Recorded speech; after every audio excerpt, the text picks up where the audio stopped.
आकाशवाणी गोरखपुर से प्रादेशिक समाचार।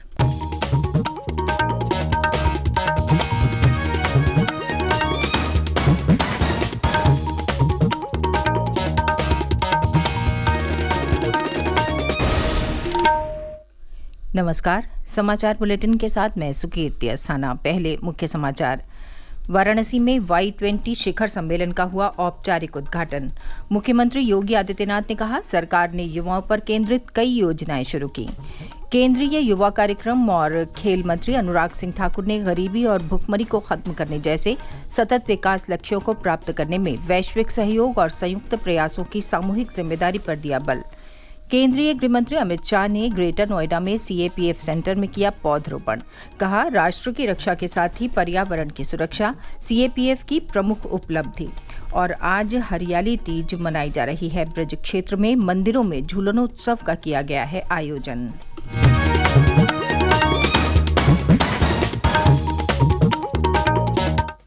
और अब समाचार विस्तार से।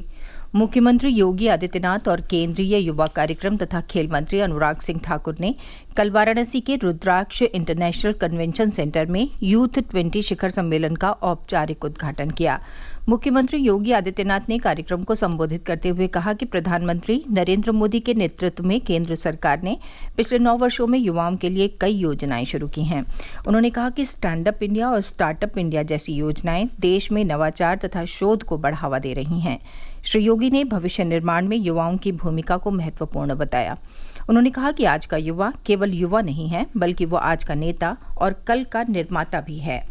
आज जब G20 के इस समिट में Y20 का यह समिट वाराणसी में आयोजित हो रहा है, तो 5 थीम इस अवसर पर दुनिया भर से आए थे युवा प्रतिनिधियों ने तय किए हैं। ये वास्तव में दुनिया को वसुधैव कुटुंबकम के संदेश के साथ जोड़ते हुए तो एक संदेश है दुनिया के सामने। उस संदेश को जोड़ने का, उस संदेश के साथ उन्हें आगे बढ़ाने का और मानवता के कल्याण का मार्ग प्रशस्त करने का होगा। G20 के समिट में Y20 का यह समिट ये दुनिया के युवाओं को उनकी सकारात्मक ऊर्जा के साथ जोड़ते हुए उनकी प्रतिभा का उपयोग विश्व मानवता कर सके, क्योंकि हमारा आज का युवा वह केवल युवा नहीं है, वह आज का नेता है और कल का निर्माता भी है। कार्यक्रम को संबोधित करते हुए केंद्रीय मंत्री अनुराग सिंह ठाकुर ने कहा कि यह सम्मेलन विभिन्न समस्याओं का समाधान खोजने के उद्देश्य से संयुक्त कार्य करने के लिए G20 देशों के युवाओं को मंच प्रदान करता है। उन्होंने कहा कि वर्ष 2030 तक विश्व में युवाओं की एक बड़ी आबादी होगी। श्री ठाकुर ने गरीबी और भुखमरी को खत्म करने जैसे सतत विकास लक्ष्यों को प्राप्त करने में वैश्विक सहयोग तथा संयुक्त प्रयासों की सामूहिक जिम्मेदारी पर बल दिया। केंद्रीय मंत्री ने कहा कि उन्हें पूरा विश्वास है कि Y20 सम्मेलन में भाग लेने आए विदेशी युवा प्रतिनिधि काशी से भारत की समृद्ध सांस्कृतिक विरासत की यादें लेकर जाएंगे। दुनिया भर के अलग अलग देशों से यहाँ पर रिप्रेजेंटेटिव्स आए। इन 3 दिनों में उस पर चर्चा भी होगी, कम्युनिके भी आएगा और जो 5 टीम्स हमने चुनी थी उनके आसपास जो देश भर में हजारों जगह पर चर्चा हुई और करोड़ों युवाओं ने उसमें भाग लिया, ये अपने आप में ऐतिहासिक है। मुझे पूर्ण विश्वास है Y20 समिट जो बनारस में हो रही है, यहाँ से जितने भी भागीदारी लेने के लिए युवाएं हैं वो अपनी यादगार स्मृतियां यहाँ से लेके जाएंगे। 4 दिवसीय शिखर सम्मेलन में G20 देशों, अतिथि राष्ट्र और अंतर्राष्ट्रीय संगठनों के लगभग 125 प्रतिनिधि भाग ले रहे हैं। केंद्रीय गृह मंत्री अमित शाह ने देश की सुरक्षा सुनिश्चित करने में महत्वपूर्ण भूमिका निभाने के लिए केंद्रीय सशस्त्र पुलिस बल CAPF की सराहना की है।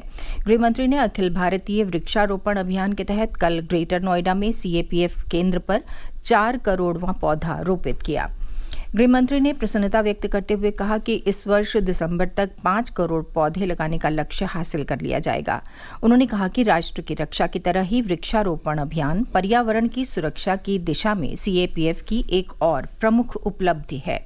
4 करोड़ पौधे हम लोग बो चुके हैं।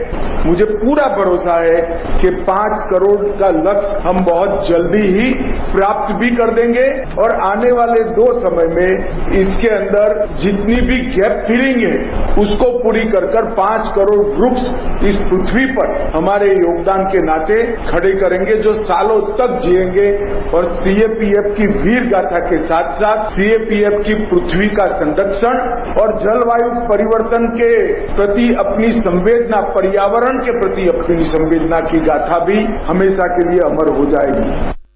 मऊ जिले की घोसी विधानसभा सीट पर उपचुनाव के लिए नामांकन पत्रों की जांच में कल 6 नामांकन पत्र विभिन्न त्रुटियों के कारण निरस्त कर दिए गए। 11 उम्मीदवारों के नामांकन पत्र सही पाए गए।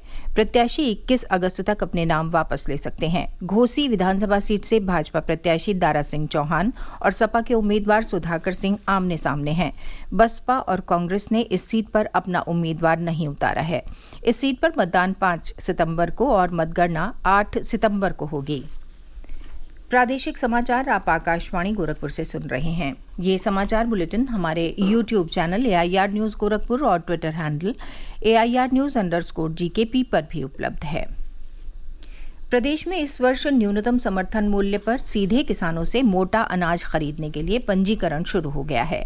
मक्का, बाजरा और ज्वार की बिक्री के लिए किसानों को खाद्य और रसद विभाग की वेबसाइट या विभाग के मोबाइल ऐप यूपी किसान मित्र पर पंजीकरण कराना अनिवार्य है।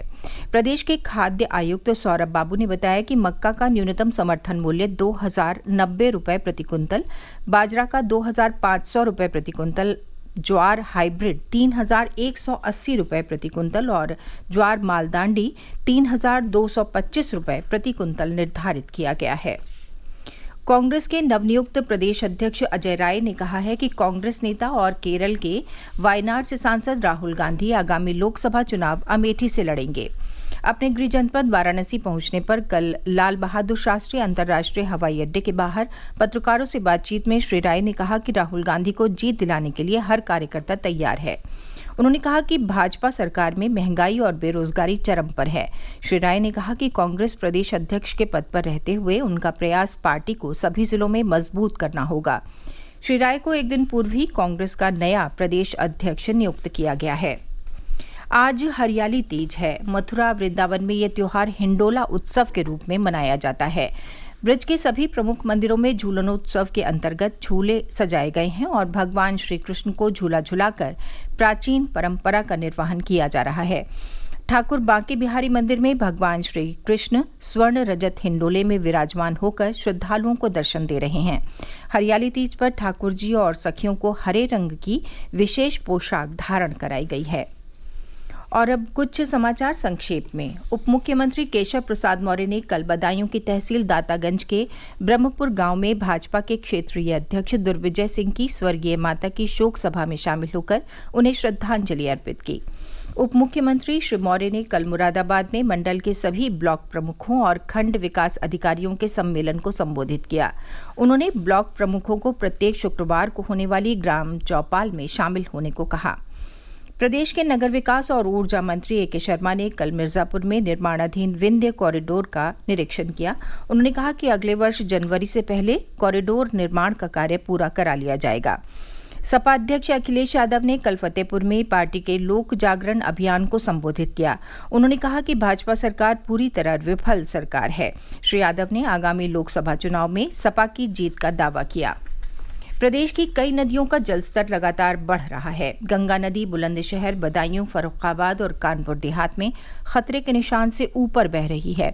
रामगंगा नदी शाहजहांपुर में और घाघरा नदी फैजाबाद और बलिया में खतरे के निशान के ऊपर पहुंच गई है। सरयू नदी अंबेडकर नगर में खतरे के निशान से 50 सेंटीमीटर ऊपर बह रही है।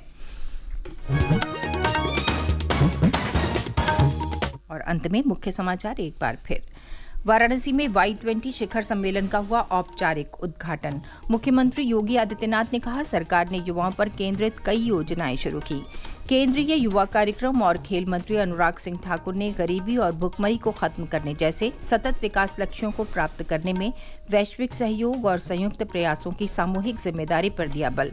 केंद्रीय गृह मंत्री अमित शाह ने ग्रेटर नोएडा में सीएपीएफ सेंटर में किया पौधरोपण। कहा, राष्ट्र की रक्षा के साथ ही पर्यावरण की सुरक्षा सीएपीएफ की प्रमुख उपलब्धि। और आज हरियाली तीज मनाई जा रही है। ब्रज क्षेत्र में मंदिरों में झूलनोत्सव का किया गया है आयोजन। इसके साथ ही समाचार बुलेटिन समाप्त हुआ। नमस्कार।